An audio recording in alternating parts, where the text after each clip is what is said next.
Saint-Esprit pour ta fidélité. Que ton nom ce soir encore soit béni. Siège au milieu de nous et manifeste-nous ta parole, afin que nous soyons éclairés, afin que notre vie soit bouleversée à tous les niveaux.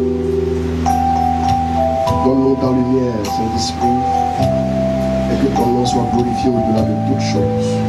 Au nom de Jésus. Amen. Amen. Nous allons nous asseoir. Amen, amen, amen.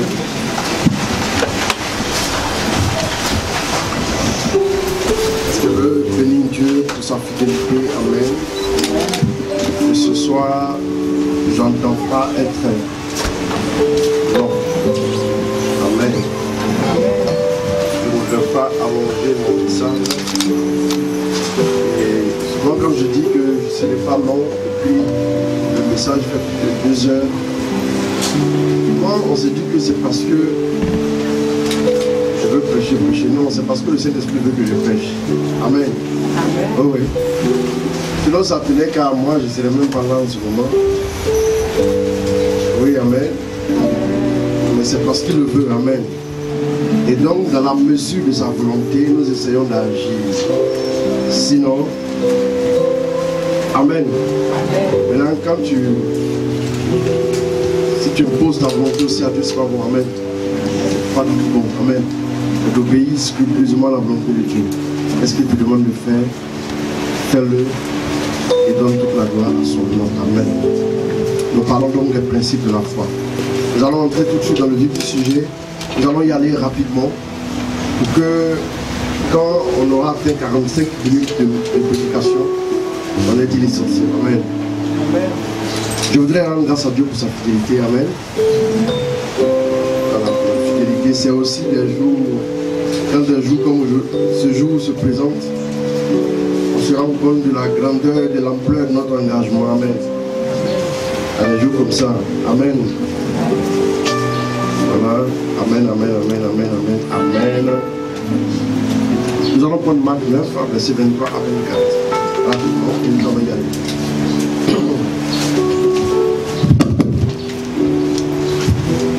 Amen.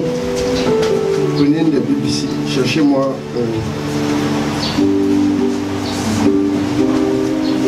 Nombre 14, 11. Nombre 14, 11. Jésus lui dit, si tu peux, tout est possible à celui qui croit. Tout est possible à celui qui croit. Aussitôt le père de l'enfant s'écria, je crois. Viens au secours de mon manque de foi. Jésus voyant la foule s'attrouper, menaça l'esprit impur, esprit sourd et muet, je te l'ordonne, sors de cet enfant, et n'y rentre plus. Avec des cris et de violentes convulsions, l'esprit sortit. Il sortit, d'accord. L'enfant devint comme mort, si bien que tous disaient, il est mort. Mais Jésus, en lui prenant la main, le fit lever et il se mit debout. Quand Jésus fut rentré à la maison... Maintenant, on va s'arrêter là. Tu as versé combien? Verset 26. Arrête-toi là, reviens à Matthieu.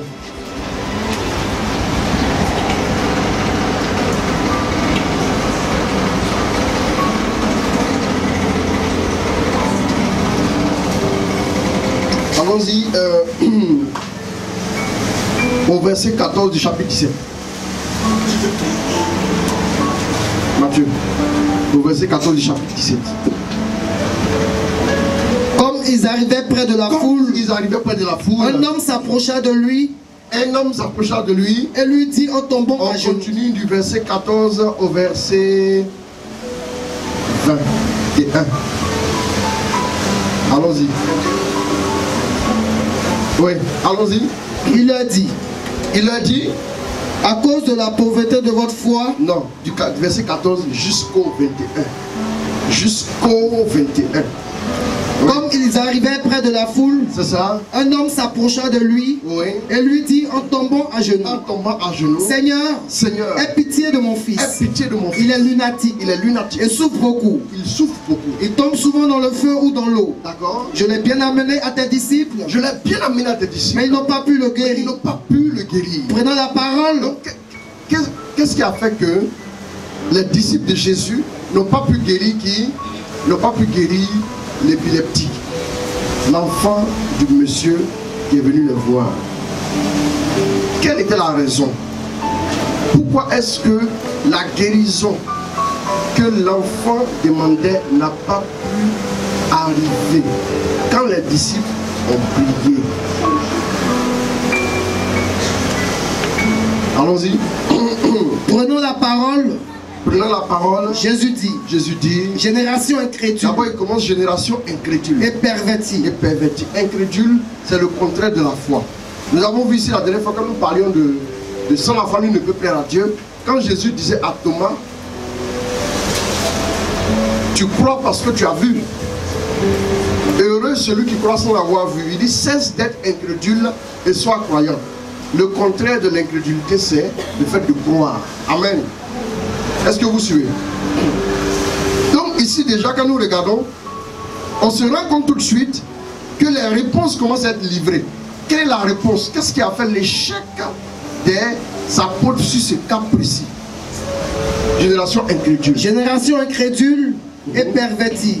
Jusqu'à quand serai-je avec vous? Vous voyez que quand la foi ne s'exprime pas, Jésus est lassé de notre compagnie. Quand nous manquons de foi, Dieu nous trouve trop lassants. Imaginez quand vous priez sans foi, Dieu trouve que vos prières sont lassantes. Tu me fatigues, tu me fatigues, tu me fatigues. Tu répètes, tu rabâches dans mes oreilles. Il y a un ingrédient qui manque à ta prière, qui fait que ta prière me fatigue. Vous ne mettez pas du sel dans la sauce, vous goûtez la sauce 10 fois, elle sera sans saveur 10 fois. Amen. Donc, Dieu sent la lassitude. Il dit jusqu'à quand va vous supporter? Dieu est lassé quand la foi ne s'exprime pas. Vous voyez un peu? Imaginez quand vous priez et que vous n'avez pas la foi. Comment Dieu se sent quand il vous regarde? Alors que le problème est là, qu'est-ce que Jésus fait? Matthieu, cherchez-moi Matthieu, tous on va lire, tout ce qu'on a trouvé. Matthieu 8, 23 verset.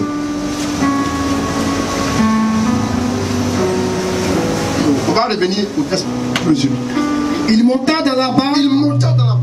Et ses disciples le suivirent. Et voici qu'il y eut sur la mer. Une grande tempête.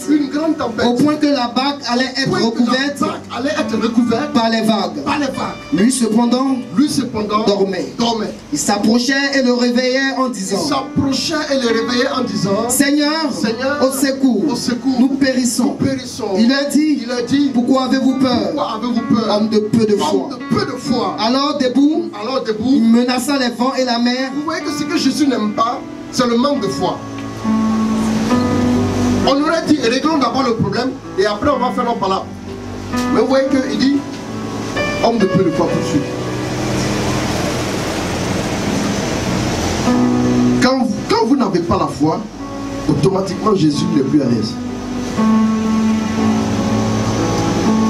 Comment faire pour que Jésus devienne réel et tangible dans votre vie? C'est la foi que vous devez, c'est votre foi que vous devez libérer. Si vous ne la libérez pas, vous ne verrez pas.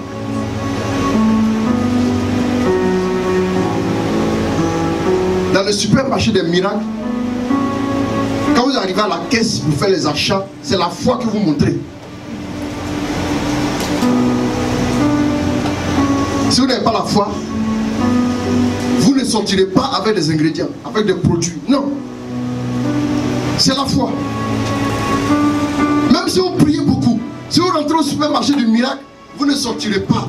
Vous sortirez avec, quand vous présenterez la carte magnétique, quoi que vous voulez, votre carte Visa de la foi, vous ne sortirez pas. C'est la carte de la foi qui va vous. C'est la foi qui achète tous les produits. Imaginez, vous allez à Sokosé, vous allez pour acheter 2 bonbons sucettes à Sokosé. En fait, vous aurez pu les prendre ici chez Diallo, mais vous avez pris le transport pour arriver. Pour juste entrer dans le grand Sokosé là et prendre 2 bonbons sucettes pour sortir. C'est comme ça quand quelqu'un n'a pas la foi et puis il veut faire de grandes choses. C'est-à-dire qu'il rentre dans un grand supermarché et puis il ne s'est pas rendu compte qu'il a juste les moyens de prendre 2 petits bonbons. Et puis à côté de lui, il y a un homme qui vient prendre tous les écrans, les cuvées, quoi, tout ce qui est dernière génération, il ramasse tout. Mais il s'est dit, mais lui là, il est riche. Amen. Amen. Ta richesse dans le spirituel, c'est ta foi.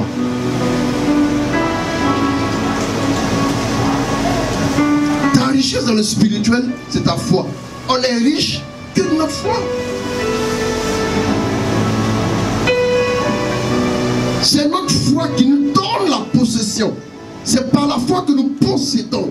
C'est par la foi que nous saisissons.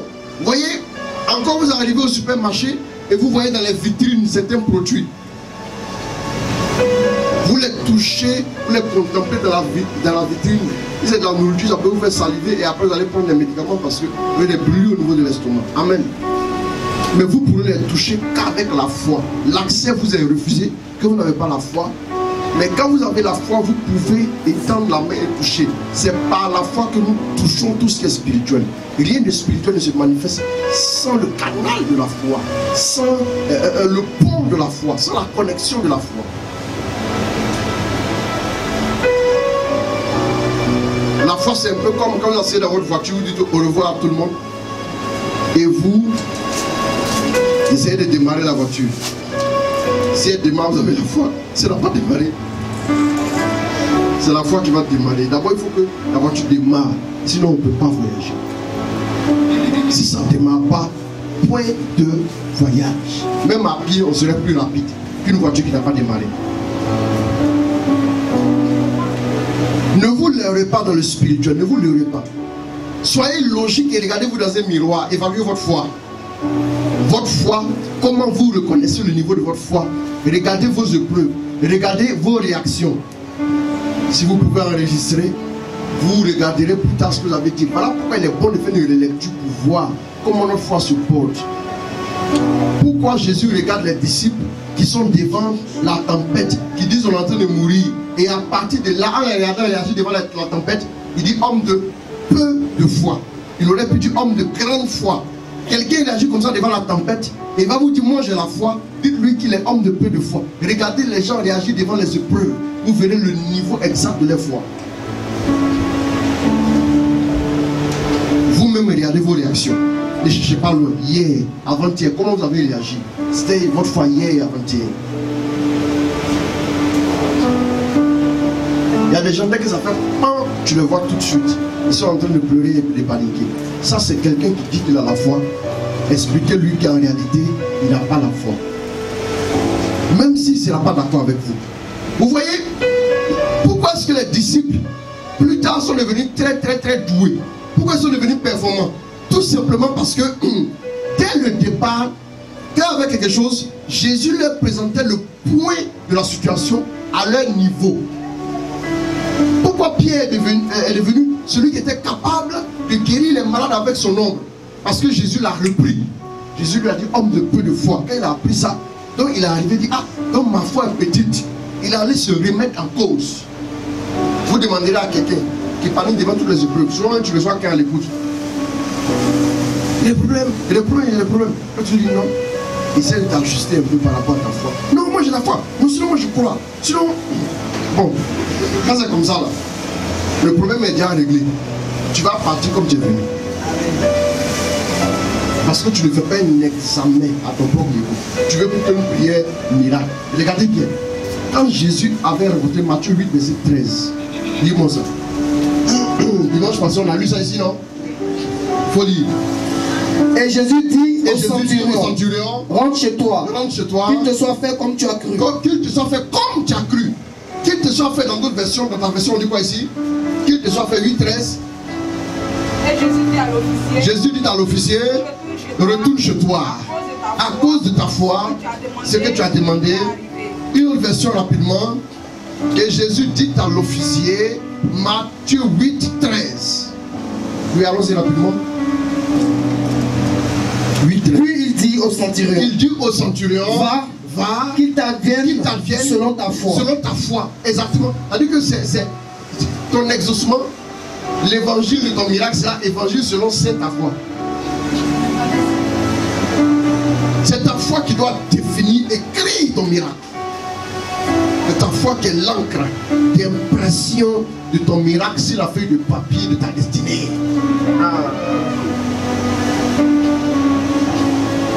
Je répète, c'est ta foi qui est l'encre d'impression de ton miracle sur la feuille de ta destinée. C'est la foi. Donc Jésus lui dit, il va qu'il te soit fait selon ta foi. La prière de Jésus cède, mais ta foi d'abord. Beaucoup de personnes non seulement n'ont pas cru, mais en plus on dit à Dieu, je sais que tu ne m'aimes pas. Tu ne crois pas. Lui-même derrière, il a envie de dire génération pervertie et incrédule. Deux, encore tu vas lui dire tu ne m'aimes pas.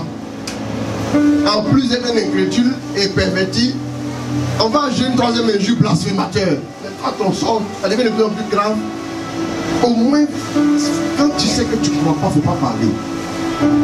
Tais-toi, va t'asseoir et réfléchir. Comment faire pour que ta foi puisse augmenter, monter. Allons-y avec Matthieu 17. La suite par rapport au verset là où nous étions arrivés. La suite. Allons-y. Génération incrédule et pervertie. On avait déjà dépassé ça. C'est là qu'on est exactement. Allons-y. Jusqu'à quand serai-je avec vous? Jusqu'à quand aurais-je à vous supporter? Jusqu'à quand aurais-je à vous supporter? Amenez-le-moi ici. Vous voyez que ça devient difficile à supporter pour Dieu quand tu persévères dans le manque de foi. C'est-à-dire qu'il voulait dire simplement, ça fait longtemps que vous n'avez pas la foi et je vous supporte. Maintenant, votre manque de foi commence à me fatiguer. Dieu qui est patient, quand les gens pêchent, il leur pardonne. Mais quand les gens n'ont pas la foi, regardez comment il réagit. La foi est la clé de la vie spirituelle.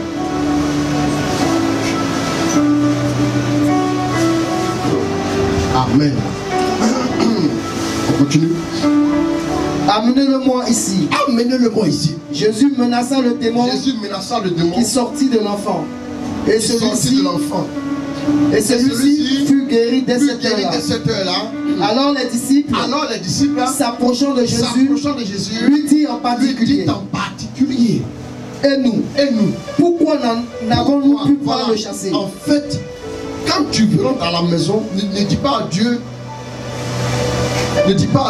pourquoi tu ne m'aimes pas. Dis à Dieu pourquoi est-ce que j'ai échoué. Je vais faire un examen à mon propre niveau. Je vais m'examiner pourquoi est-ce que je n'ai pas pu. Je ne vais pas dire pourquoi Seigneur tu n'as pas fait. Est-ce que les apôtres quand ils allaient prier pour le gars, est-ce que les dieux c'était pas le Dieu le Père et Jésus? Mais il y avait une responsabilité qu'ils ont. Vous pensez que tout ce qui va vous arriver, vous n'êtes pas responsable? Quand tu manges, tu n'es pas responsable de ta nourriture. Ok. Quand tu refuses de manger, tu n'es pas responsable. Si le miracle n'arrive pas, tu as une part de responsabilité. Règle le problème à ton niveau et tu verras que Dieu... Vous savez, je causais avec quelqu'un cette semaine à l'écoute. J'ai dit à la personne, il n'y a pas un jour, il n'existe pas un jour pour ton miracle. c'est toi qui crées le jour de ton miracle. Dieu a créé tous les jours de façon standard. Mais c'est à toi de créer par tes actes et par ta foi le jour de ton miracle. C'est toi. Sinon, tous les jours sont potentiellement des jours de miracle.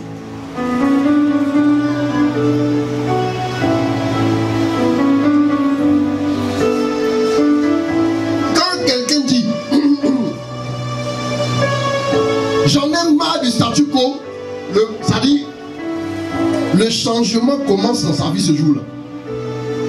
Mais quand tu dis j'en ai marre du statu quo et tu vis pour embrasser, pour cajoler le statu quo, tu vas toujours rester là. Je vous dis la vérité. Regardez dans vos familles. Regardez les blocages. Vous pensez que dans ma famille aussi il n'y a pas de blocage? Si. Je ne me suis pas assis pour regarder. Ou même me promener de prière en prière. Je suis allé m'asseoir devant Dieu. J'ai dit à Dieu, il faut qu'on se parle. Il faut que tu me dises pourquoi je veux trouver les réponses à mon propre. Et ça, quelqu'un de responsable. Un irresponsable cherche des coupables. C'est le sorcier de ton village. Quand tu roules dans ta voiture et que la voiture monte sur une pointe, est-ce que c'est ton pied qui ressent? Amen. C'est la voiture qui est au contact avec la route. Bien aimé, la voiture que tu as achetée est capable de supporter la pointe, même si le pneu fera crevaison, mais au moins toi tu seras épargné. Quand tu prends la responsabilité de te donner une véritable amuse spirituelle, quand on veut t'attaquer, ça ne passe pas. Parce que tu as pris la responsabilité de construire ton amuse spirituelle. Mais on t'attaque, on arrive à t'atteindre. Tu penses que c'est le sorcier. Le sorcier, il est là, il ne lance que des flèches. De nature, il ne lance que des flèches. Mais toi, en retour, qu'est-ce que tu fais pour le contrer? Avant de dire sur les sorciers de ton village, d'accord, tu vas venir au soir de ta vie dresser un bilan comme quoi les forces et les faiblesses. Faiblesses, les sorciers m'ont beaucoup attaqué. Force, j'ai eu un salaire, mais c'est que ça m'a aidé à manger. C'est malheureux et pathétique que tu dresses ton propre bilan et puis tu inclus des personnes, des facteurs exogènes dedans. Tu es assis, tu mets d'autres facteurs. C'est parce que mon voisin là, il m'importunait trop. C'est parce que je dormais en T8 dans la chambre que je ne priais pas. C'est quoi ça? Tu n'es pas responsable.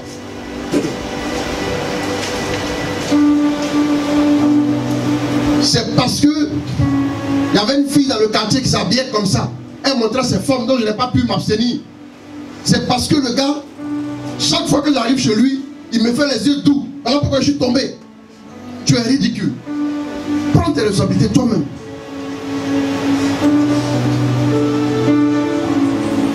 Souvent quand vous allez déposer un dossier, c'est parce que vous n'avez pas le spirituel.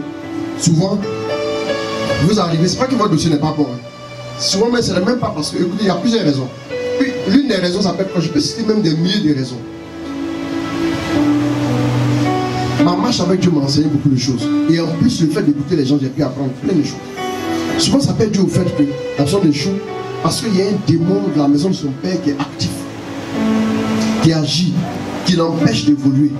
Ça, à l'évidence, on peut voir ça avec un clin d'œil, rapidement ça peut passer. Mais ça peut être aussi dû au fait que la personne même n'arrive pas à se lever. Tous les démons, tous les liens ont été brisés. Mais la personne n'arrive pas à se lever pour étendre sa main pour rentrer dans ses bénédictions.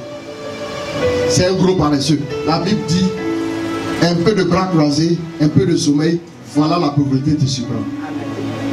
J'aime bien ce passage. Un peu de bras croisés, un peu de sommeil, voilà la pauvreté. On n'a pas dit beaucoup de sommeil. Hein. Encore que il y en a qui dorment beaucoup ici. Un peu de bras croisés, un peu de sommeil, voilà la pauvreté te surprend. Écoutez-moi bien. Souvent le gars il est assis, la nourriture est sur la table, il est couché sur le lit. Dans un studio, il ne peut pas se lever du lit pour aller s'asseoir à table pour manger. Voilà pourquoi lui, il s'en va déployer aussi, ça ne marche pas. Il ne peut pas relâcher. Se lever, relâcher sa foi. Une autre raison aussi, souvent il relâche sa foi. Souvent il est un peu actif. Mais quand il arrive là, souvent c'est l'opposition qui est trop élevée. Mais cette opposition là, L'idée est trop élevée. Excusez-moi, je vais bien expliquer. Dieu ne permet jamais qu'on soit tenté au-delà de nos forces. Vous me suivez? Mais la tentation, quand elle arrive, nous avons suffisamment la force pour la vaincre. Mais le problème, c'est que souvent le gars, il pense qu'il n'a pas la force pour vaincre. Dieu n'a pas dit si la tentation fera peur ou elle ne fera pas peur. Dieu n'a pas dit si la personne qui montre ses formes va montrer ceci ou va pas montrer ça. Mais c'est à toi-même, ton niveau, que tu dois faire un travail. C'est comme ça que tu dois t'éduquer. Écoutez-moi bien. Quand la personne arrive, il a prié 15 minutes pour aller, avant d'aller déposer le dossier. Mais il se trouve que quelqu'un a fait des incantations toute la nuit. Et puis cette personne se trouve être ton concurrent. En temps réel, les démons qui travaillent avec lui ne peuvent pas te vaincre. Mais dans un moment particulier où il a fait 7 jours de jeûne sec, et puis il a invoqué une plus grande puissance, il a mis en activité plusieurs démons supplémentaires. Là, si tu restes dans les mêmes conditions normales de température de pression, il va te battre. Donc tu arrives là, et puis on t'a coiffé sur le poteau. Ton profil est bon. Mais comme les esprits étaient avec l'autre, il a remporté la victoire. Et toi maintenant tu viens pleurer. Dieu ne m'aime pas. Non, c'est toi-même qui t'aime pas. Si Dieu ne t'aimait pas, comment se fait-il que quelqu'un qui ne t'aime pas sacrifie son fils unique pour toi? Moi j'aimerais bien vous comprendre. Ceux qui disent souvent que Dieu ne m'aime pas, vous, Dieu ne vous aime pas et lui sacrifie son fils pour vous. Mais ceux qui vous aiment là, ils ne sont même pas capables d'aller dire à vos parents: je vais la prendre pour la marier. Waouh! C'est-à-dire que j'aimerais bien comprendre dans quel monde sommes-nous. Deux personnes, il y a un qui sacrifie son fils pour toi. Et puis il y a un autre qui n'est pas capable d'arriver chez toi pour se présenter à tes parents. Toi tu cours derrière celui qui n'est pas capable d'arriver voir tes parents pour dire: je veux prendre votre fille. Et tu dis à l'autre qui a sacrifié pour toi son fils, qui ne t'aime pas, d'accord qu'il en soit ainsi, il ne t'aime pas. On a compris? Quelqu'un a dit encore: tu vois, allons seulement. Celui chez qui tu allais dormir, bientôt, il faut montrer les œuvres qu'il aura accomplies pour toi. Si ce n'est te mettre enceinte et te dire: je vais prendre du recul. C'est ça les œuvres.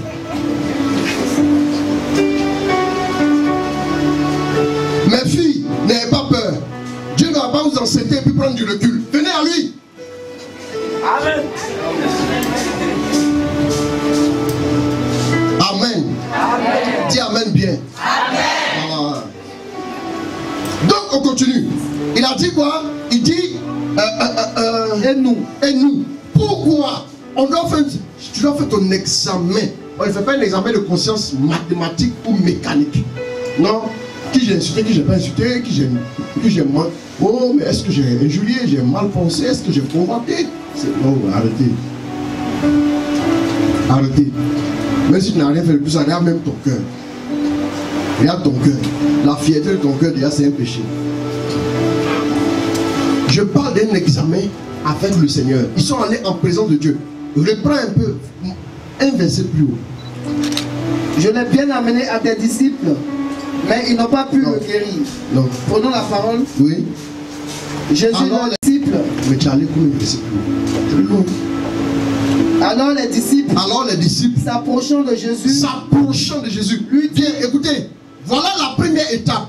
Quand on constate un échec dans le domaine de la foi, la première étape, c'est de s'approcher un peu plus de Dieu. Prends un temps de retraite personnelle. Tu as fait trop d'attaques dans ta vie ces derniers temps. Retire-toi et puis pose des questions à Dieu. Pourquoi? Il s'approche de Jésus. Rapproche-toi de Dieu. Ne reste pas loin. Ne crée pas un nouveau fossé avec Dieu en disant: Seigneur, depuis le prix, je ne vois rien. Tu as été l'invectiver. Tu as été faire des remontrances. Dis-moi, combien de fois tu as fait des remontrances ici? Même si tu as fait des remontrances, qu'est-ce que tu as entendu comme remontrances? Le sage. Laisse le sage d'abord te faire des remontrances. Toi, le jeune stupide, avant de lui faire des remarques. Tu vas apprendre à Dieu à aimer. Ces genre de personnes-là, Seigneur, oui, tu m'aimes pas. Seigneur, tu m'aimes pas. Seigneur, tu m'aimes pas.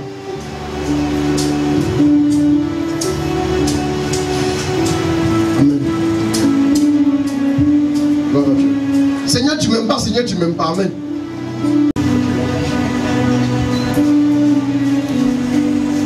Il a eu bébé une semaine. Dès que la maman sort de l'hôpital, une semaine après, il devient sage. Sorcier. Amen. Les œuvres de la sorcellerie. Comment vaincre les œuvres de la sorcellerie? Ces gens, on a leur formé. Comment vaincre ces gens de personnes? Et ça, comment vaincre les œuvres de la sorcellerie? Amen. Allons-y.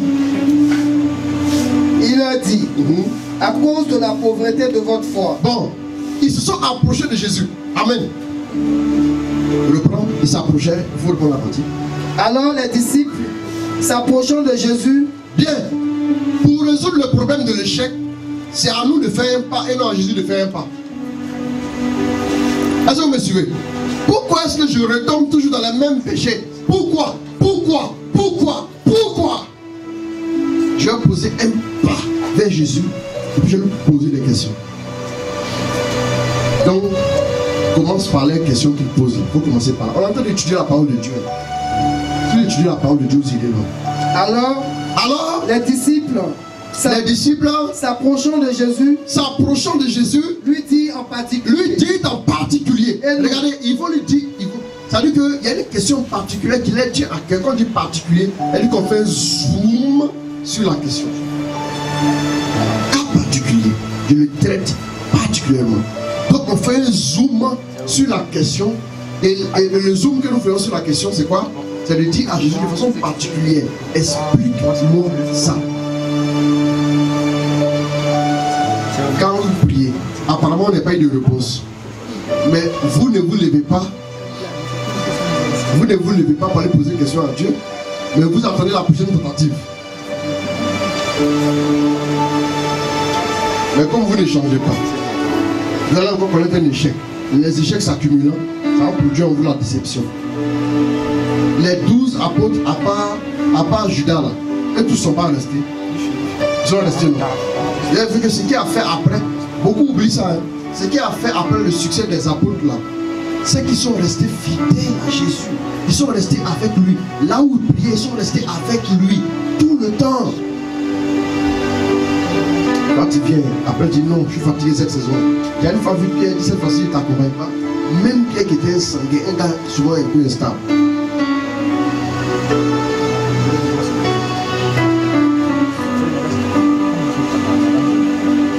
Ils lui ont posé la question. Allons-y. Et nous, pourquoi n'avons-nous pas pu le chasser? Pourquoi n'avons-nous pu le chasser? Il a dit, à cause de la pauvreté de votre foi. La révélation. À cause de la pauvreté de votre foi. Donc du coup, le Pierre qui n'arrive pas à gérer le cas d'épilepsie, il va se remettre en cause. Et vous verrez plus tard Pierre en face de Tabitha Dorcas qui est morte. Cette fois-ci, un cas plus grave. Il a réglé maintenant le problème. Ça veut dire la prise en compte la remarque de Jésus. Si dans ta relation avec Dieu, le Seigneur ne te révèle pas tes faiblesses ou sont tes failles, c'est que tu n'es pas sur le point de voir de nouveaux exaucements. Tu n'es pas sur le point de voir de nouvelles réponses à tes prières. Ce sont les mêmes réponses, petites prières standard. 1000 francs, tu gagnes 1500. Des petites prières comme ça. C'est ça que tu vas voir se réaliser. Mais à part ça, tu ne peux pas aller plus loin. Laisse Dieu te révéler les failles de ton système. Souvent, quand vous allez à Dieu, votre problème, c'est que vous n'allez pas pour qu'il vous fasse des remarques. Vous allez lui dire, je vais lui dire mes vérités. C'est quand vous arrivez, Seigneur, tu n'as pas fait, tu n'as pas fait, tu n'as pas fait. C'est à partir de tu n'as pas fait que c'est là que vous construisez votre vie. En tout cas, j'ai dit à Dieu. Il y en a même qui vont donner des conseils à leurs amis. Le Seigneur qui veut, tu vas, il faut le menacer, il va faire. S'il vous plaît. Dans toute la Bible, vous avez vu quelqu'un menacer Jésus? Vous avez vu ça? Un de ses disciples le menacer. Même Judas le traite. Vous avez vu menacer Jésus? Ok, il faut menacer. Toi, tu as vu conseiller qui te dit de menacer Dieu. C'est lui, et lui, quand tu marches tous les jours. C'est-à-dire que lui met en cette idée-là. C'est comme une bombe qui est sur ta tête. Quand tu as rebours. 3, 2. Et puis vous vous êtes en train de manger. Il y a des gens qui sont des prisonniers de destinée. Tu marches chez lui là. Quand ça va exploser, tu vois comment c'est comme si on mettait une bombe dans un canari. Il faut fermer. Imaginez la suite. Si vous retrouvez le canari en pièces, pardon, si vous retrouvez le canari intact, il y a une seule vérité, c'est que ce n'est pas une bombe. Ou bien elle n'a pas pu exploser. Sinon, si elle explose, le canari est complètement cassé. Amen. C'est comme ça que les gens font que leur destinée est brisée en plusieurs morceaux à cause des personnes que vous fréquentez. Quand tu as connu un échec, là, ce n'est pas le moment de ne plus aller à l'église. On dit qu'ils ont pris Jésus à part. C'est le moment même d'aller à l'église même parce que tu as eu un échec. Non, après cet échec-là, je suis resté à la maison pendant 2 mois. Au lieu de t'approcher de Jésus, t'éloignes de lui. C'est-à-dire le diable vous inspire le contraire de ce qu'il faut faire. Toujours. Voilà pourquoi rien ne marche. Allons-y, à cause de la pauvreté de votre foi. Car en vérité, je vous le déclare, si un jour vous avez de la foi gros comme une graine de moutarde. À partir de ce moment, il va leur expliquer maintenant les principes de la foi. Comment la foi agit. Et puis ils vont comprendre les principes. Et quand ils vont comprendre les principes, comme vous allez les comprendre maintenant, à partir de ce moment, ils seront plus efficaces. Allons-y. Car en vérité, je vous le déclare. En vérité, je vous le déclare. Si un jour vous avez la foi, d'abord si un jour vous avez la foi, gros, comme une graine de moutarde. Premier point, écrivez. Premier point, la foi se nourrit et s'entretient pour grandir. La foi se nourrit et s'entretient pour grandir.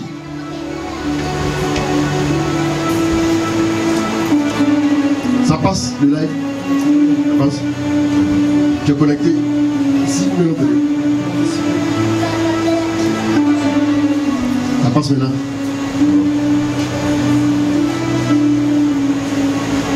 Je crois que ce wifi là se comporte comme l'épileptique.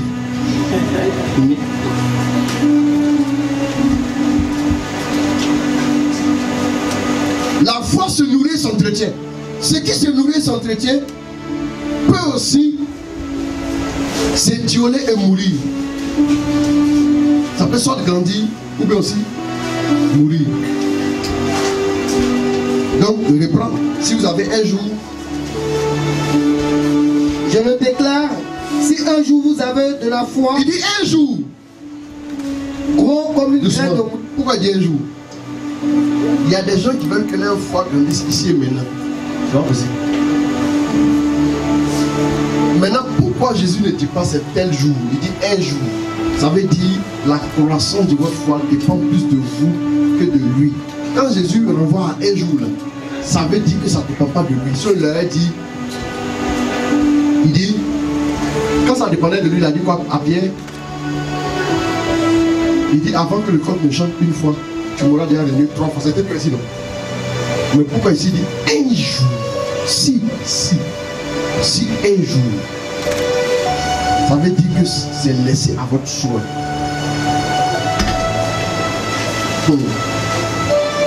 Ce qui fait que les chrétiens n'avancent pas, ils prennent tout en vrac. Quand une femme qui rentre dans la cuisine, elle prend la boîte de lait, elle prend le sel. D'abord tu as tapé les deux là déjà, ça pose un petit problème. Avant d'aller plus loin. Et puis elle prend la pâte d'arachide pour mettre dessus. Il dit, non. Normalement, même moi-même, je ne suis pas le meilleur cuisinier. Je lui dis, attends, faisons un discernement. Qu'est-ce que tu veux faire aujourd'hui?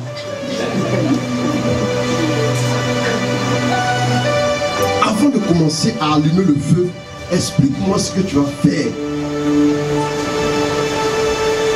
Avant de parler, d'aller plus loin, essaie de t'asseoir et de réfléchir. Vous prenez, vous ramassez tout en vrac. On va mettre quoi matin? Omelette, demande de l'eau.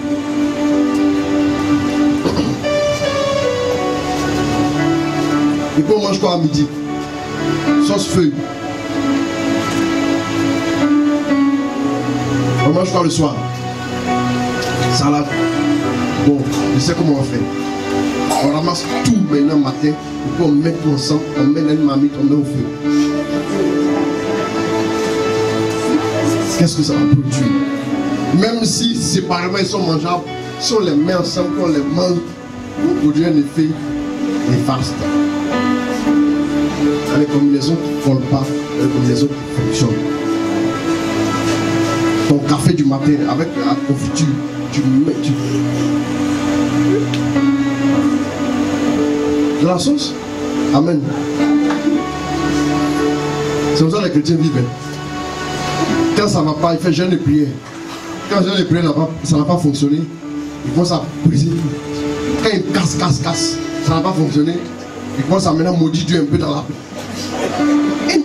Est-ce que maudire Dieu, faire des reproches à Dieu, et puis jeûne sec, vous voyez qu'on colle les deux là, ça fait prière non exaucée. Pourquoi? Parce qu'il y a un obstacle à ta prière, c'est le fait que tu as réclamé contre Dieu. Donc tu as jeûné, tu as fait, comment on appelle ça, Yaomacus, cadeau.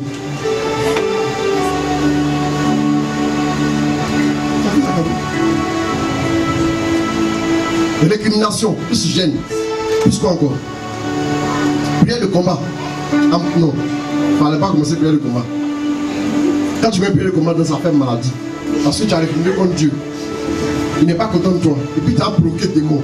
Il te frappe.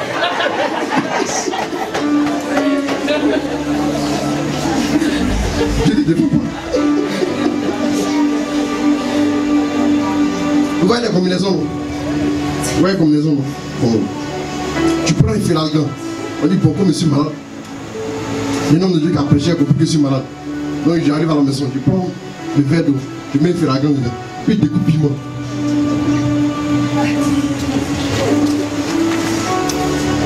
Vous voyez un peu? On prend tout en frappe. On se lance dans les prières sans orientation précise. Souvent le problème se trouve au niveau du fait qu'on doit s'asseoir calmement très tôt le matin. Méditer la parole pour construire et nourrir notre foi. C'est comme quelqu'un qui va aller se battre, qui va aller faire la boxe. Si vous le voyez faire une natation, vous allez lui demander, mais tu dois d'abord gagner le championnat de natation avant d'aller faire la boxe. Pourquoi tu dois d'abord faire la boxe? Vous devez vous entraîner pour que vos muscles soient bien. Et vous devez affiner votre technique et aller maintenant.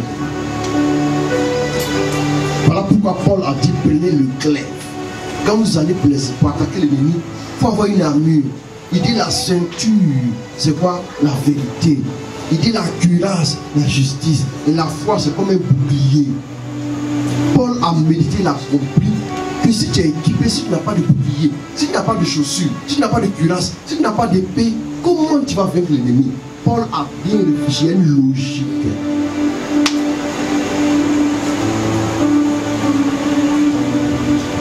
Les soldats, quand ils allaient, il y avait une armure qu'ils devaient avoir. Quand toi tu vas pour que Dieu exauce tes prières, comment tu t'organises? Avec quelle logique tu fonctionnes? Tu fonctionnes comme ça, tu t'en t'assois, Seigneur, donne. Tu as bien commis la fornication hier. As-tu demandé à Dieu s'il est content ou n'est pas content de toi? Attends, doucement. Vous pensez que ça marche comme ça? On lance et puis ça tombe. Dieu n'est pas le hasard. Hein? Asseyez-vous, réfléchissez. Tout le temps a une logique. Il y a des forces qui régissent tout l'univers. Je vous dis, il y a des forces. Toutes les lois que les scientifiques ont pu découvrir, ils ont juste découvert quelques lois. Sinon, en réalité, il y a une infinité de lois. Il y a des milliards de galaxies. Alors que chaque galaxie a des milliards d'étoiles. Dieu connaissant chaque étoile par son nom. Le savoir de Dieu est infiniment au-delà de ce qu'un homme peut savoir. Tous les hommes réunis pourront savoir un jour. Ça n'arrivera jamais au niveau de Dieu. Donc si Dieu te dit assieds-toi, quand vous allez dans la présence de Dieu, soyez prompt à écouter. Celui qui écoute va loin. Mais celui qui passe son temps à rabâcher, à parler, souvent même quand tu fais ta prière, tout ce que tu as dit dans la prière en 45 minutes, tu peux plus te la prier. 45 minutes déjà de film. C'est-à-dire que ta boîte noire n'est pas capable de retenir l'enregistrement de 45 minutes. Tu vas aller où? Dieu se souvient de tout ce qui s'est passé il y a des siècles et des siècles et des siècles et des siècles. Pourquoi tu ne te réfères pas à lui? Il a dit, c'est parce que votre foi est pauvre. Si un jour, ça dépend de vous, ce jour-là, voilà pourquoi tu es ici un jour, j'ai compris. Il n'y a pas un jour défini pour ta prospérité. C'est à toi de créer le jour de ta prospérité. Par ta foi, par des actes concrets.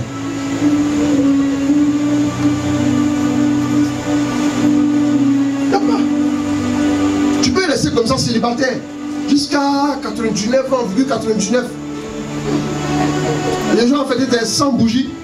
On va étaler les 100 bougies. Tu es resté célibataire. Il y avait un jour, normalement, tu devais prévu ton mariage, si bien sûr tu te levais. Mais comme tu as voulu t'offrir le luxe de manger, de dormir, il y a des choses même qu'on veut vous donner, souvent refuser. Vous-même vous refusez là. Vous vous mettez en position de prière. Si vous les acceptez, ça va vous alourdir. Il y a des choses qui vous alourdissent. Femme, tu as quel âge? Tu as 25 ans. Tes amis ont copain.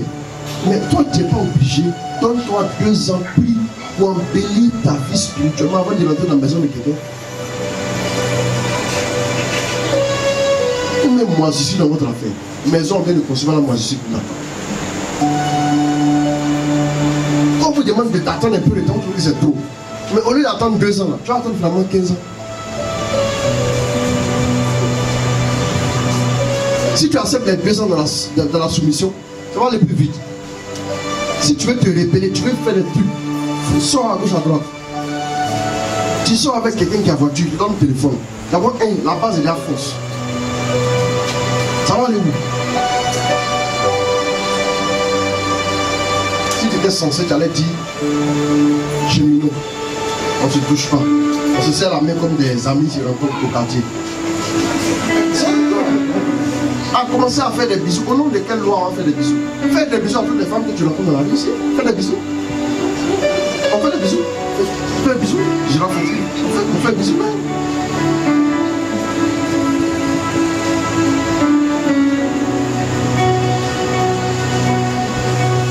Continue la lecture.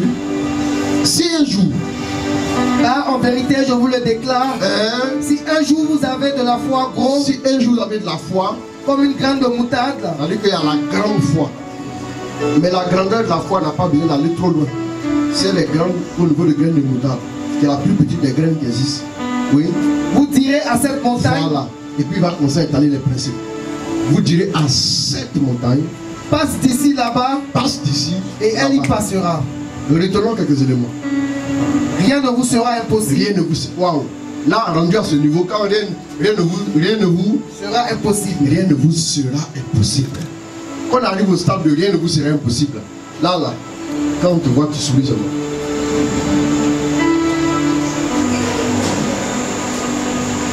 Ouais, non. Jésus leur a donné une révélation puissante. Jésus leur a joué, non. Que si chaque échec que tu as connu, normalement, chaque échec devait produire un effet de révélation derrière. Mais ça produit effet de découragement. Tu es dans le mauvais sens. Bon, c'est ton problème. Écoutez, c'est le problème qui fait que tu es toujours au même stade. L'échec, ça va te motiver à aller plus vers Dieu. Regardez l'effet que ça produit chez les apôtres. Ils sont allés plus vers Jésus. Écoute Jésus, parle-nous. L'échec a produit.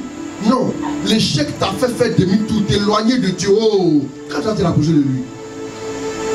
Le temps que tu as mis 1 mois pour t'éloigner, ça aurait pu être 1 mois de love avec Dieu. Il va te répondre. Tu vas gagner 1 mois de ta destinée. Dites-moi, quand vous reportez votre mariage de 1 mois là, quel effet ça vous fait? C'est en joie. 1 mois. Regardez le report. Juste pour la question de foi. Imagine maintenant quand on prend la question de la sanctification maintenant. On va prendre la question maintenant de la vie de prière. Après la question de la vie de prière, on va prendre la question de l'engagement. Chaque question, valant souvent même, souvent fornication, Dieu a lutté avec toi 3 ans. 3 ans. Pour que tu acceptes de quitter cet homme marié. 3 ans. Si on veut aller selon la logique selon laquelle il dit, vous avez inspecté la terre pendant 40 jours. Un jour fera 1 an. Si un jour fait 1 an, 3 ans vont faire combien? Vous voyez que si Dieu veut vous traiter selon la logique là, même à 115 ans, vous serez encore en train de payer.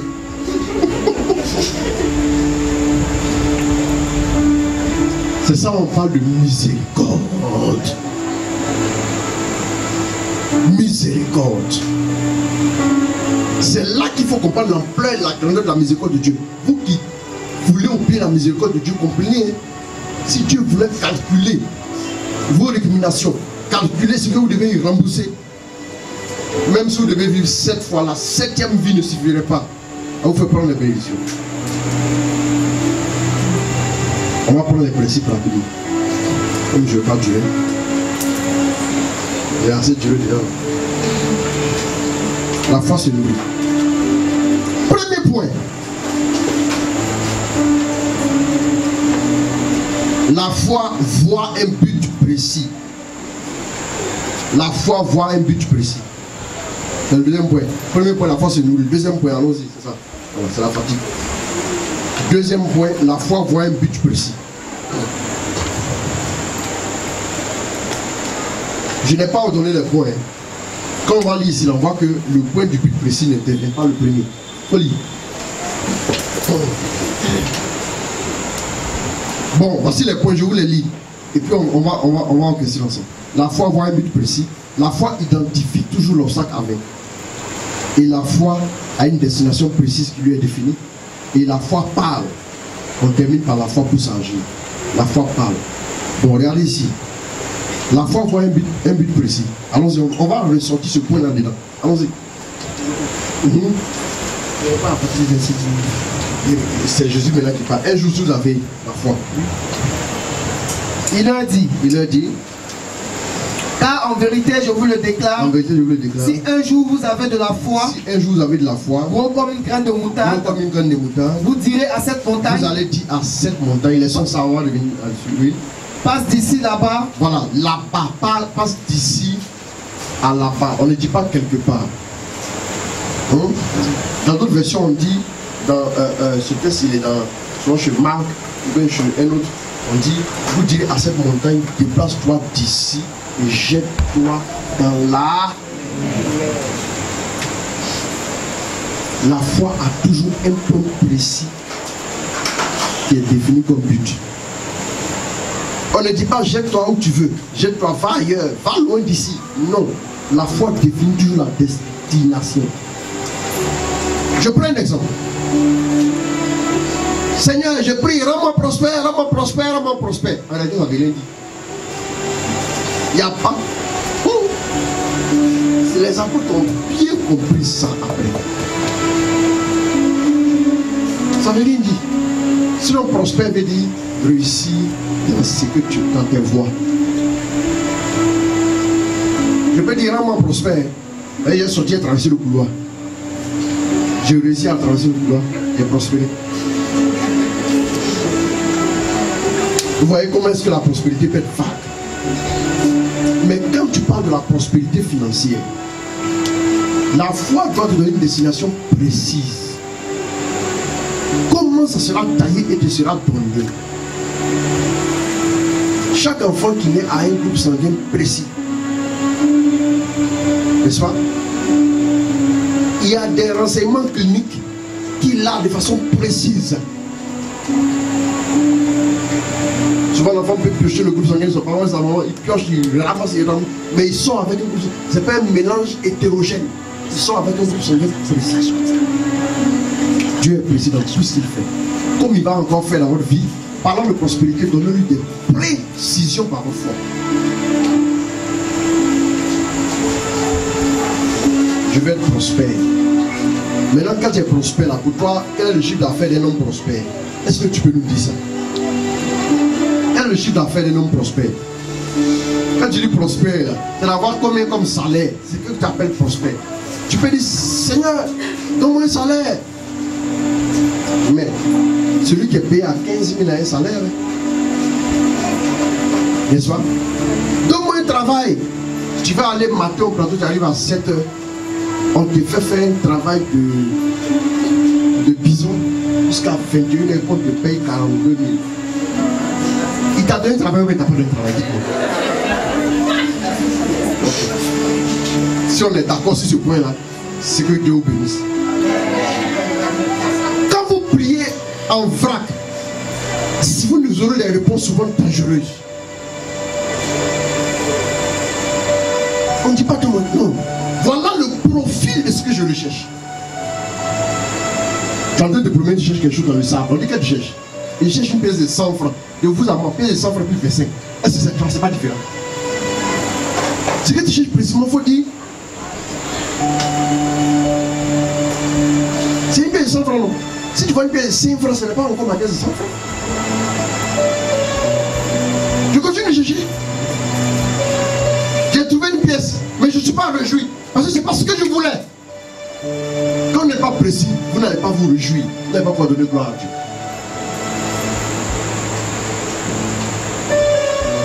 Seigneur, donne mon voiture. Mais la voiture te donne, mais que tu te demandes. La portée souvent. Il n'est pas dit fais-moi prendre des risques, C'est pas ce qu'il dit dans la prière. Vous voyez un peu? Donne mon voiture. Assieds-toi, réfléchis. Quel genre de véhicule tu veux pour pouvoir bien te déplacer?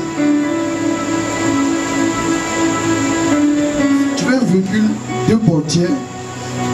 Quand tu montes dans ta voiture, quand quelqu'un est en train d'être passionné par la pluie, tu ne peux pas le prendre. Quand tu sais que tu as 4 enfants, maintenant tu veux une voiture coupée. Il n'y a pas de problème. Tu vas te donner la couper. Amen. Ça? Okay. Amen. Mais vous allez devoir vous chamailler pour pouvoir avoir la place dans la voiture pour aller à la messe. Ne faites pas des réponses de Dieu d'autres problèmes dans vos vies. Quand tu dis je vais prospérer, assieds-toi. Qu'est-ce que tu vois dans ton esprit comme étant la prospérité? Si j'ai un salaire qui est à hauteur de tel niveau, je suis capable de faire ça, ça, ça. Toute l'orientation de ma prière. Est-ce que vous me suivez? Tu veux te marier? Oh, mariage. Mais il y a peut-être quelqu'un aussi qui se promène comme ça, qui fume, qui boit, qui est violent, mais qui cherche aussi le mariage. Vous allez vous attirer et vous le trouvez, vous mariez. Mais on est allé à ton mariage, non? On a mangé à ton mariage, non? Mais le lendemain, tu as frappé. Mais tu es marié, non? Il y a des gens qui se promènent ici dans la petite alliance. Mais ils sont misérables dans leur âme. Ils ont pu se suicider. Et lorsqu'ils se promènent dans l'alliance, on sent que ça leur apporte le bonheur. Tout le monde est marié, non? Ce n'est pas la même chose.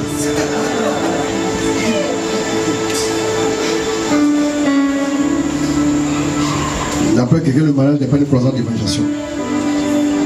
Quand tu fais asseoir ta femme, et puis tu prends tous les versets, la Bible dit, et puis tu prêches. Quand tu as fini de prêcher ici, tu as fait le ministère, va tomber, va s'élever. Maintenant, à quelle heure tu vas prier? Tu te maries avec qui? Une femme en général? Une femme en général? Un homme en général? Tu auras des problèmes. Laissez-moi parler à toutes celles qui veulent se marier. Asseyez-vous, réfléchissez. Définissez une destination que vous voyez par rapport à votre mariage. Définissez quelque chose avec l'aide de la lumière du Saint-Esprit. Définissez. Quand on veut bosser, on allume la lumière. On allume, et puis on voit, et puis on écrit. N'est-ce pas? Tu es prospère comment? Ce qui est bizarre, c'est que à Abidjan, et puis dans une petite ville de l'intérieur, le même salaire, ce n'est pas le même niveau de vie. Voilà. Tu ne peux pas te permettre de prier pour avoir un salaire de 40 000 francs à Abidjan. Et puis espérer être à ton aise. Ces gens de prière là, elles sont par rapport à l'environnement. Elle est dépassée. Aller au plateau, revenir le soir. Il y a des gens qui prient pour avoir un travail. Mais dans l'esprit, quand tu entends souvent parler même, il dit non. En tout cas, même si on m'a donné quelque chose, dis ce que tu veux. Non, en tout cas, ça dépend de Dieu. Arrêtez de faire dépendre les choses de Dieu et puis après, vous allez le maudire. Non, s'il me donne, je prends. Il se joue les humbles. Pourtant, c'est parce qu'il n'a pas de vision. S'il me donne, je prends. Tu as donné 83 000 tout de suite ici. Là. Tu as vraiment te réjouir. Tu as venu prendre le micro pour témoigner ici. On dit aux gens de venir témoigner, ils ne viennent pas. 83 500. Donc, c'est ça, c'est pour le pillage. Amen. Quand tu calcules ton transport, plateau, engrais, ça fait combien de mois? Tu veux prendre tous les jours les Warren. Tu es obligé de lutter bus. Quand tu es à l'arrêt du bus, tu es concentré comme ça. Tu regardes au bord de la route, est-ce que tu peux voir quelqu'un qui connaît qui passe? Il dit stop, stop. Tu poses moi devant. C'est la providence. Toi, même déjà ta voiture, ce n'est pas fini. Tu as toujours regardé à droite pour voir ce qui passe par là. 83 000, tu as fait quoi ça? On dit opération 50 000, 50 000. On dit mon Dieu. Pas ça? Tu n'as jamais donné, ta main devient dure comme si on casse graine dedans. C'est parce que tu n'as rien vraiment. Pas ça? Excusez-moi aussi les 83 000, ici ça tombe sur le salaire de quelqu'un. Mais je prie que tu sois fautif de ton orgueil pour que demain ce soit 830 000. La foi définie, chose de précis. Tu vas aller où? Tu démarres ta voiture avant de sortir, tu sais où tu vas aller. Tu prends un avion, tu sais exactement. Et même quand tu es monté dans l'avion, tu es tellement novice que tu regardes partout. Car le pilote va prendre la peine pour vous dire, de vous dire où vous allez atterrir et à quelle heure précise vous allez atterrir. Et si tu es vigilant, tu verras un écran qui va te dire vous êtes à tel niveau, vous allez arriver à telle heure locale, dans la température au sol, tout. C'est pour ça la foi de précise. Quelle est la température de mariage? Tu veux un mariage froid, glacial, où le démon attaque les gens, tu es ni chaud ni froid, je te vomirai. Le mariage sera froid comment? S'il vous plaît, quand un chrétien chaud, ça va se marier à une fille qui ne croit pas en Jésus. Ce n'est pas que tu as mélangé le chaud et le froid. Le chaud et le froid, quand tu mélanges, qu'est-ce qui se passe? Mais si, ça refroidit, ça devient tiède. Donc du coup, à cause de cette seule femme-là, Dieu vous a vomi. Est-ce que vous voyez comment ça se passe? Donc quand vous priez, là, le chaud c'est que sera ma femme. Pourquoi quand on se met un chaud, ça fait chaud.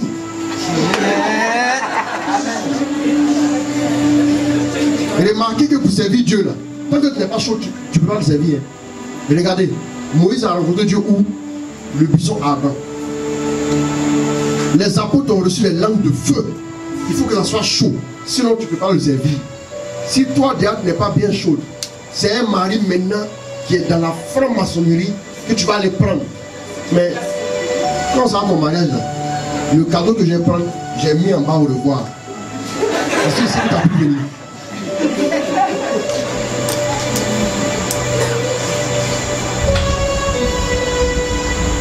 Parce que je sais que tu seras glacé, glacial, congelé. Quand quelqu'un est froid, si tu es ni chaud ni froid, je te voudrais. Le froid, qu'est-ce que Dieu fait de lui? Dieu envoie des gens lui prêcher pour qu'il ressuscite. Le chaud, Dieu l'utilise. Maintenant, le tiède là, Dieu fait quoi? Il n'a rien à foutre avec lui.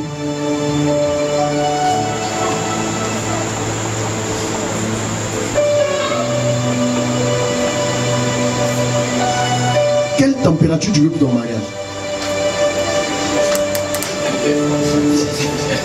Tout ça, vous devez travailler dessus.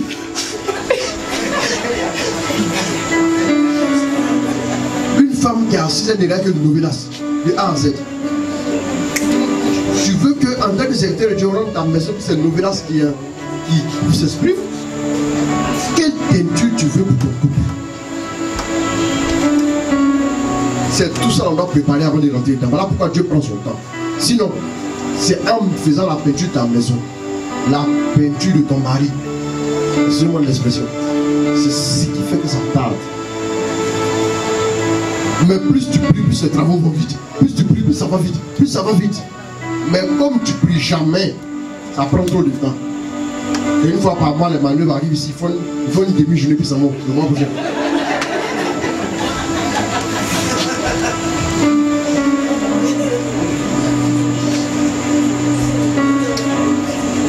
Ils arrivent à 10h même, pour partir à 14h.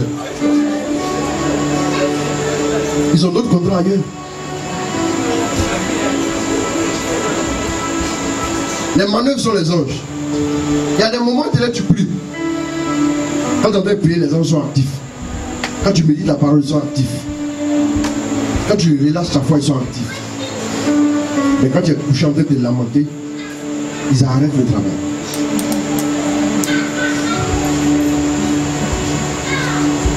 C'est des soins.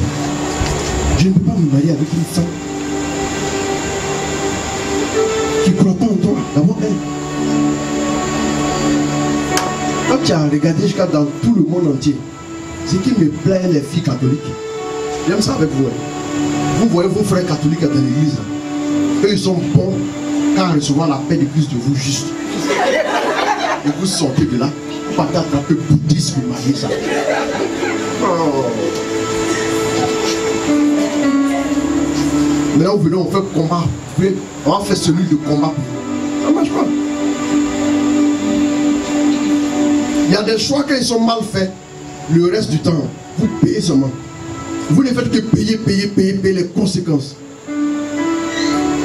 Faites attention à certains choix dans votre vie. Par exemple, votre foi. Vous placez votre foi en qui ou en quoi? Ce sont des choix décisifs pour votre carrière. Vous mariez avec qui?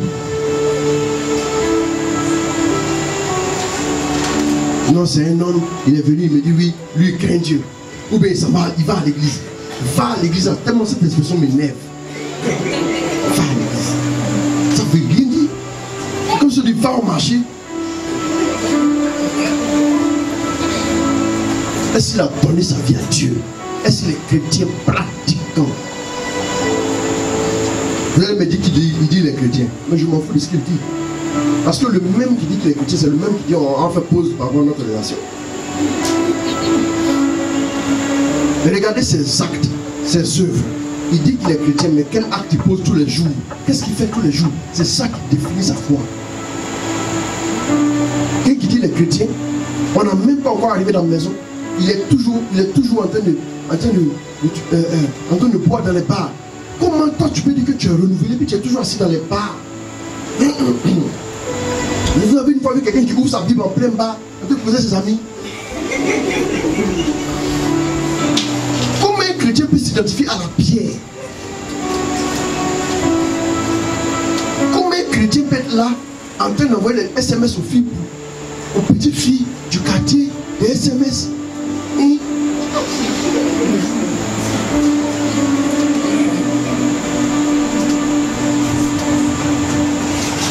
Et puis c'est toi qui vas avaler ça. On te dit voilà l'eau sale.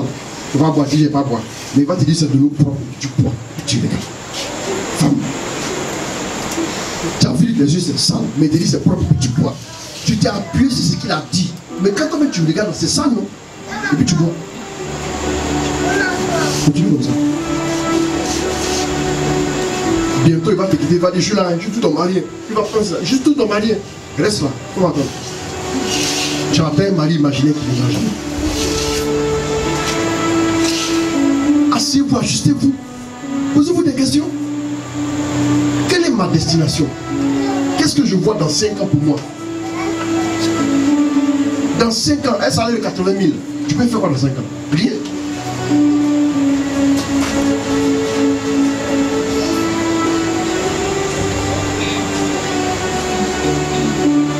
Quand tu pries là, donne-moi un salaire. Seigneur, je suis clair. Je suis venu prier ici. Les gens vont là prier pour moi. Je vais prier, Berger Paul a prié pour moi. Tant a prié pour moi. Donne-moi un salaire. Je prie pour que tu me donnes 800 000. Parce que je veux prélever au moins 200 000 pour aller donner en action de grâce. Ça, c'est une prière claire. Si tu as donné 83 000, tu as donné combien en action de grâce? Si tu as trop donné, ce n'est pas 83 000. tu as trop donné à son égard, c'est pas 83 000.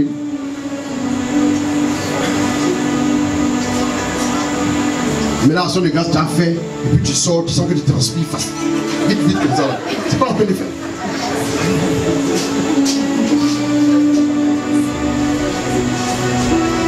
La foi voit un but précis. 1 Samuel, 2 Corinthiens 5, 7. Rapidement. Il faut passer à autre chose rapidement. Il est l'heure.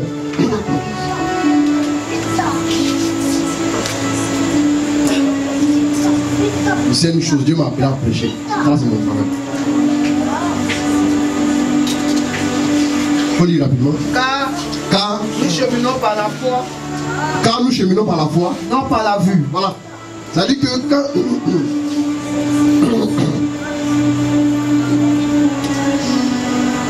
Même dans un avion,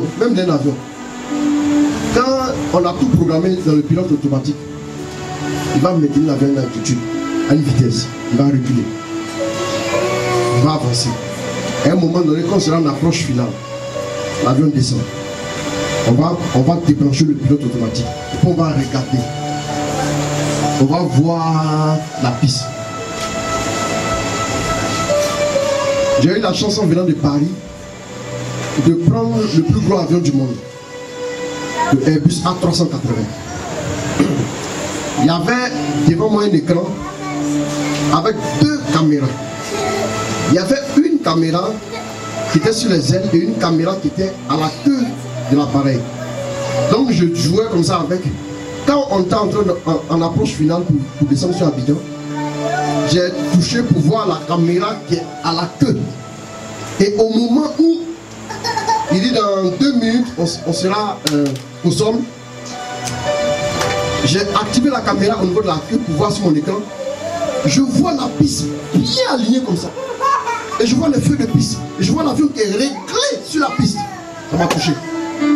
Bien réglé comme ça sur la piste. Et puis il est allé la toucher. Il faut bien s'aligner. Il faut bien s'aligner. Il faut bien s'aligner. Il faut bien voir l'alignement parfait. C'est vrai que les performances sont extraordinaires, mais le pilote doit voir l'alignement parfait de ses yeux avant de descendre. La destination, si tu ne la vois pas, la foi voit l'alignement parfait. Et puis cet exemple juste pour vous expliquer combien votre foi devra être, devra voir. Et c'était vraiment fabuleux de voir cette image-là.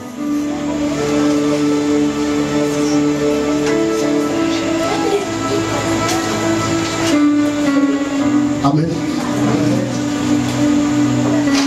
Vous devez, vos yeux. Si on dit désormais on ne marche plus par les yeux, mais on marche par la foi, c'est-à-dire la foi voit plus clair que les yeux. Elle voit un but précis. Rapidement, il va accélérer. Allons-y.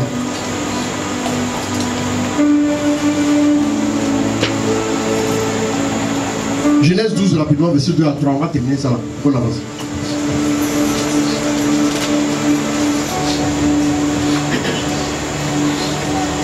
Je ferai de toi une grande nation. Je ferai de toi une grande nation. Et je te bénirai. Et je te bénirai. Je rendrai grand ton nom.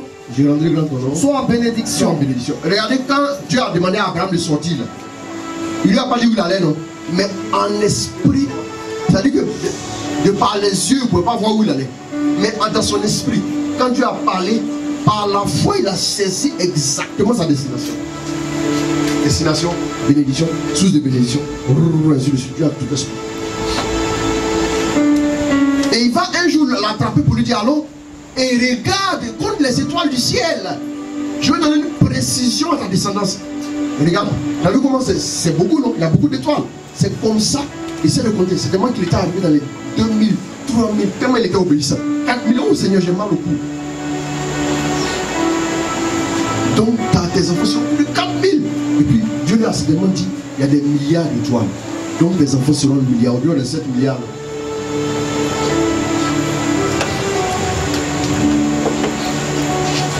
Pourquoi Dieu a fait ça? Pour qu'il voit sa destination précise. C'est comme ça. Si vous demandez quelque chose, tu veux bâtir une entreprise, mais qu'est-ce que tu vois? Quelle est la destination? La foi va. Parce que Ça dépend. Si tu n'as pas défini de destination, les moments où tu vas arriver, ils ne sont pas bien ici. Tu n'as pas vu ça. Tu vas encore dire, bon, on va rigoler, on s'en va encore. Ah, on va où finalement? Tant que la foi n'a pas de destination, elle ne décolle pas. Vous avez reçu la grâce du mariage, non? La grâce du mariage est inopérante là. Parce que elle n'a pas de destination précise. De destination précise. Voilà pourquoi elle est là comme ça. Elle ne peut pas naître. Quand un enfant est dans le ventre de sa maman, il a le temps de se former. Tout doit se former à un tel niveau pour qu'il puisse supporter la vie sur terre. Sinon, même son appareil digestif, il ne sait pas bien, elle va sortir pour avoir respiré.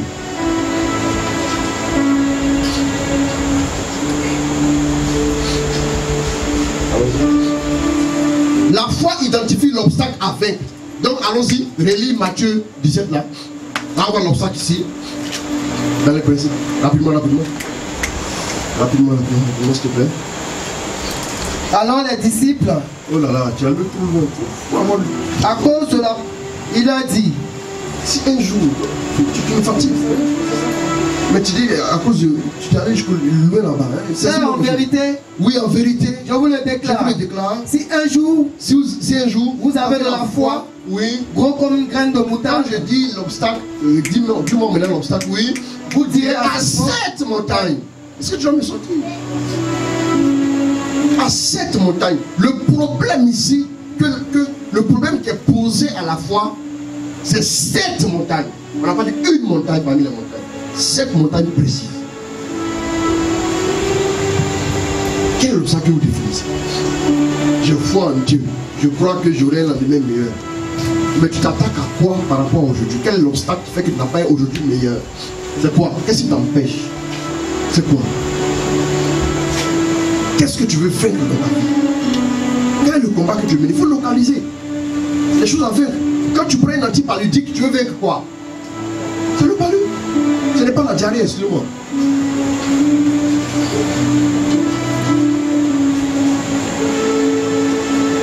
Quel est l'obstacle? Si je fais cette prière-là, c'est parce que je veux vaincre ça. Ça aussi. Je veux vaincre le chômage. Je m'attaque d'abord au chômage. On ne peut pas prendre une balle pour tirer sur plusieurs cibles. Attaque-toi au chômage. Attaque-toi à la pauvreté.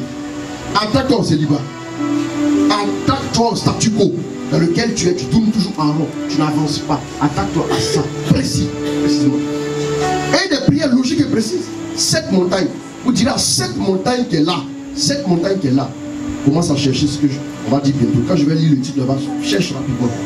Il faut être intuitif. Ça va pas, tu te mets à genoux, je te pose la main, tu viens. Vous direz cette montagne, c'est la montagne qui est là précisément. La montagne précise. Quand je vais lire le titre tout à l'heure, tu vas voir ce que tu vas me dire. Je ne vais pas commencer encore au-dessus. Tu vois un peu comment on fait les cassettes là. Vous allez recommencer.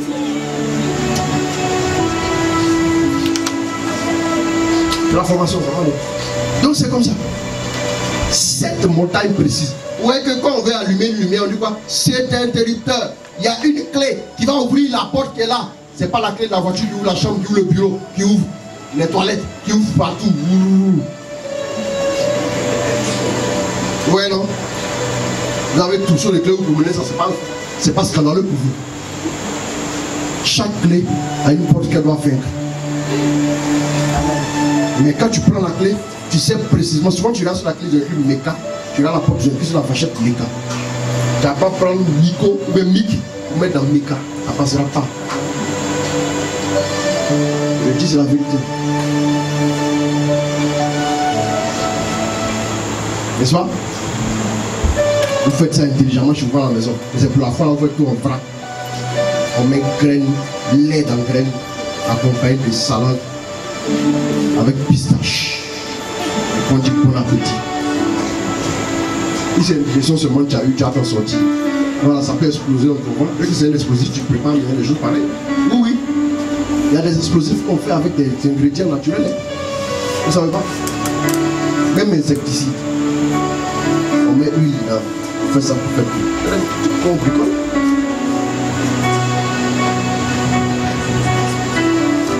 prenez aussi le pétrole va servir à même faire potable, ça rentre dans le carburant. Alors si vous réfléchissez, quel est l'obstacle de ta foi? Prochain point. Donc qu'est-ce que nous voyons? Donc, on peut prendre aussi l'obstacle à 20, on peut prendre aussi même Marc 11, 23 à 24. Il faut laisser pas lire ça. Il faut aller chercher pour toi. La foi a une destination qui lui est définie. Quand il dit destination qui lui est définie, tu vois de quoi je veux parler? Oui. Passe d'ici là-bas. Et là-bas. Merci. C'est parce que tu as compris. Acclamez Dieu pour lui.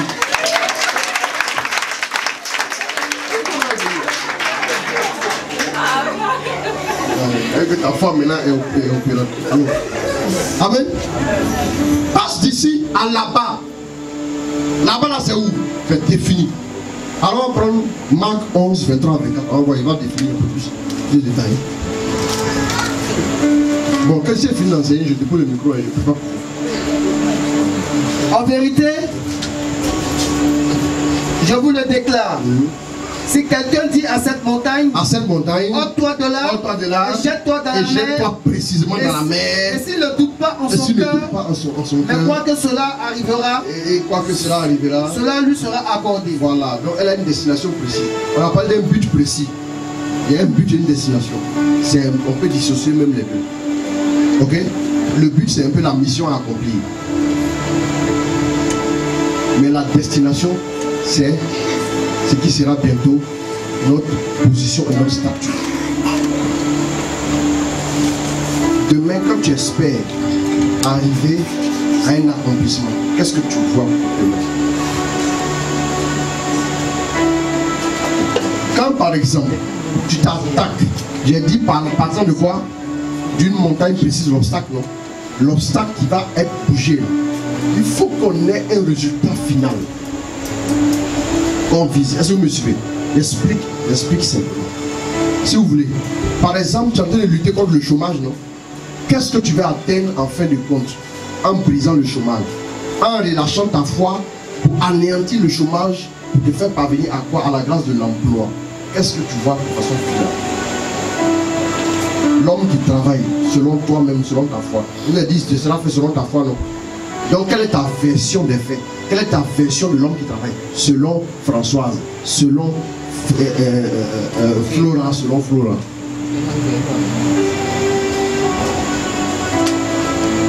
L'homme qui travaille selon, c'est quoi?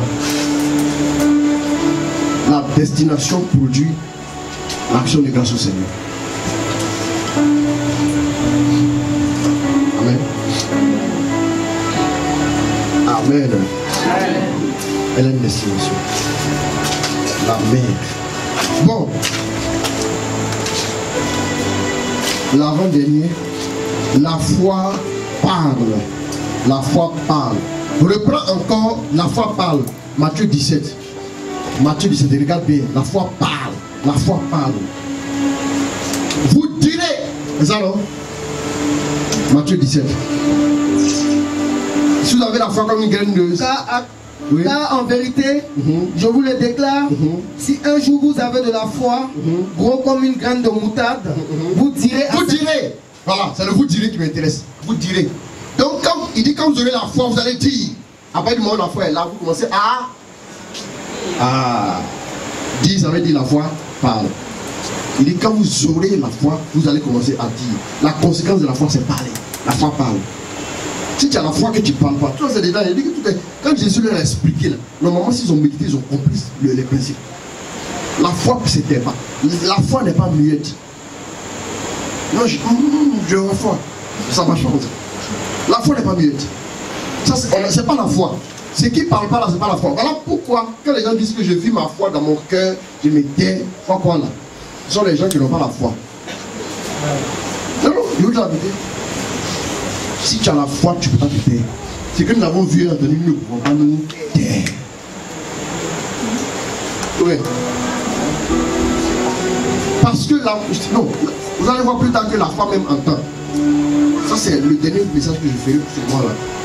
Je vais parler de ça, la foi entend. Non seulement la foi entend, la foi entend quelque chose. La foi entend.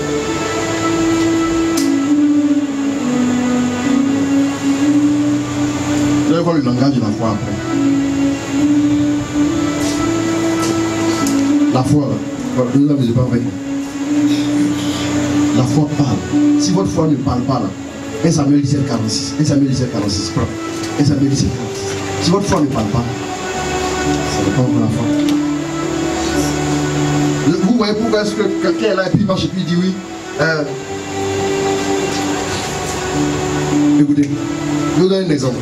Quand quelqu'un boit jusqu'à... et puis il tantine et puis il est influencé. Quand il parle là, son langage est comment? C'est pas cohérent, non? Donc on va dire qu'il parle sous l'effet de... Donc ce qu'il dit là, si on l'écoute, on va dire, bon, comme il a bu, on va pas prendre en considération ce qu'il dit. Vous êtes d'accord avec moi, non? Mais c'est l'alcool qui l'inspire. Vous êtes d'accord avec moi, non? Maintenant, comme il a tellement bu, même quand on dit je vais te gifler, il dit non, je l'ai pour nous. Vous voyez un peu, non? Il est embrouillé là. Là, il n'y a plus de cohérence. Ça veut dire que les phrases passent comme ça. Quand un mot passe par là, il attrape, il le sort. Ok? Vous me suivez, non? Quand vous lisez Ephésiens 5, verset 18, vous allez comprendre dedans que la parole de Dieu dit: ne vous enivrez pas de vin, mais soyez remplis de l'esprit. On met les deux points d'accord pour boire. Et on prend Jean 6, verset 63. La Bible dit que les paroles que je vous ai dites, les paroles que je vous ai dites sont esprit et vie. Ça veut dire, s'il dit soyez remplis de l'esprit, ça veut donc dire soyez remplis de la parole. Vous me suivez? Quand vous êtes remplis de la parole, l'effet que le vin produit sur l'homme, c'est le même effet que la parole produit aussi sur l'homme. À un moment donné, quand il est rempli de la parole, là, vous le voyez, il marche comme ça, et puis il sort une parole du genre, là il est sous l'effet maintenant. Moi je suis milliardaire. Là, il est ivre. Quand tu arrives au stade où tu parles, alors que tu n'as rien, même 100 francs tu n'as pas, puis tu dis que tu es milliardaire, c'est que tu es ivre de la parole. Quand ça ne te fait pas honte, hein? Parce que le soulard là, il n'aura pas honte de parler de qui des coloris devant les gens et puis va rire. Ça veut dire l'effet de l'alcool est tel que la honte ne peut plus l'atteindre. Donc l'effet de la parole en toi est tel que même quand tu dis que je suis milliardaire, quand les gens lisent, ça ne te fait plus rien. Voilà pourquoi Jésus rentre et puis dit: elle n'est pas morte, elle dort. Et puis les gens se moquent. Est-ce qu'il a parlé? Parce qu'il est ivre de la parole. Mais la Vierge Marie encore, elle a lu sur Elisabeth. Elle a dit: tes enfants, les générations me diront bienheureuses. Et après, tu aurais pu dire: hé, petite, je follow me. Les générations te diront bienheureuses. Mais comme elle a foi, elle a libéré. Si vous voulez enseigner sur la Vierge Marie, on va quitter ça. Elle a libéré. Mais toi, tu es là et puis tu as honte. Je suis un milliardaire. Oui. Et là, ils vont pis, tu as honte. Écoute, ne me faites plus pis, hein. Je suis une dame. Ouais. Et quand tu regardes là, c'est pis, on doit faire pour te prendre, pour aller te poser sur un poulet. Maintenant, même un poulet, même ça. C'est trop. Un tablico 100 francs, allez vous le poser. Par les petits en kiosque, 300. Tellement femme cherche mari. Fuck that. Ah, tu dis tout. À ce point. Terminons votre affaire, on va aller prendre des forces. Hébreux 4, verset 14, lis ça, on va voir.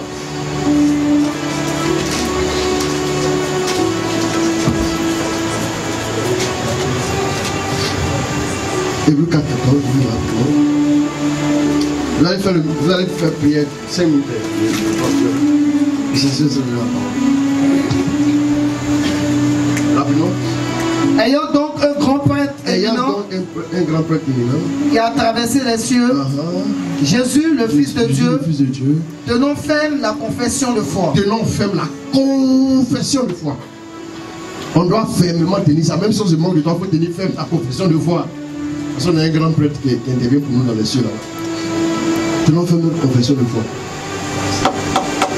Si ce n'est pas confession de foi, il faut changer sa vie, il ne faut pas tenir ça fermement. Sinon ça te détruit. Voilà. Dernier point, la foi nous pousse à agir. La foi nous pousse à agir. Quand 1 Samuel 17:46, je crois qu'il a couru, non? Après ça, il a commencé à courir. Il faut voir là-dedans.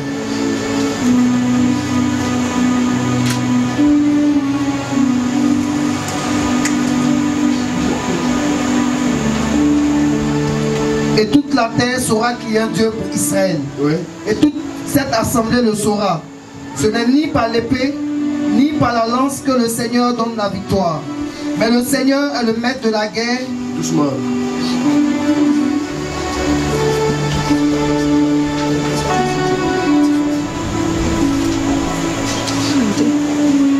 Je vais circonscrire.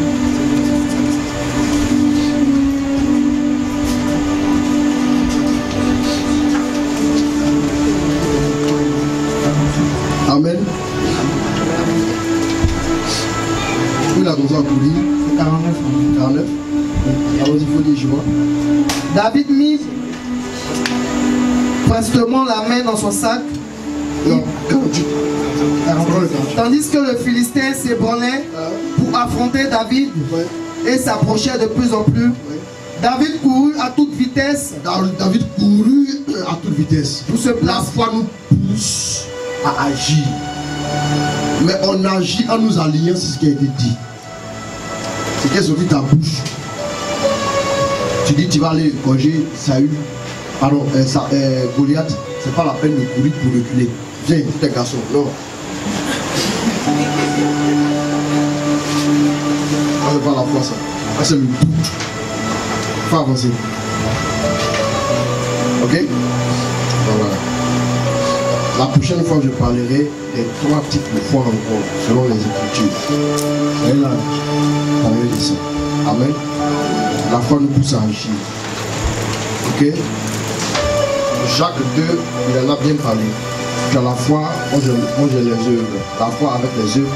Quand tu me montres ta foi sans les œuvres, moi je montre la foi avec les œuvres.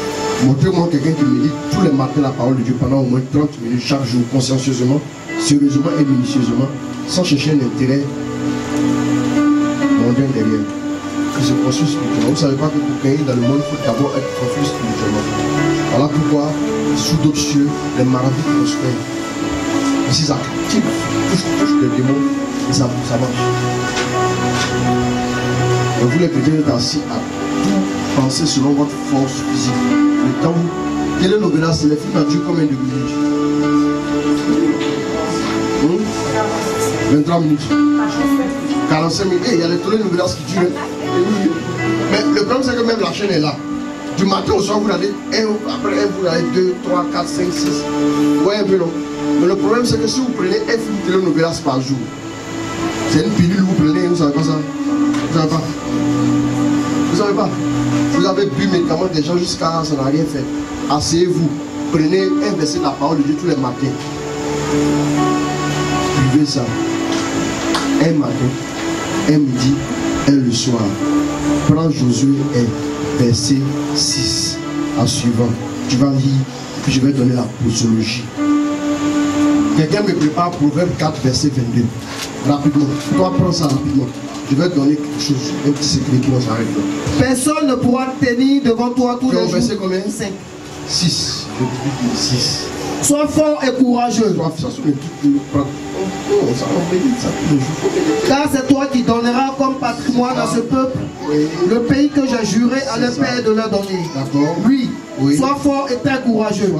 Veille à agir. Veille à agir. Selon toute la loi que t'a prescrite Moïse. Voilà, quand vous regardez, sois fort et agis. J'ai fait un calcul ici. Il y a l'auxiliaire être qui est soit de travailler à se fortifier, et puis travailler à agir de action.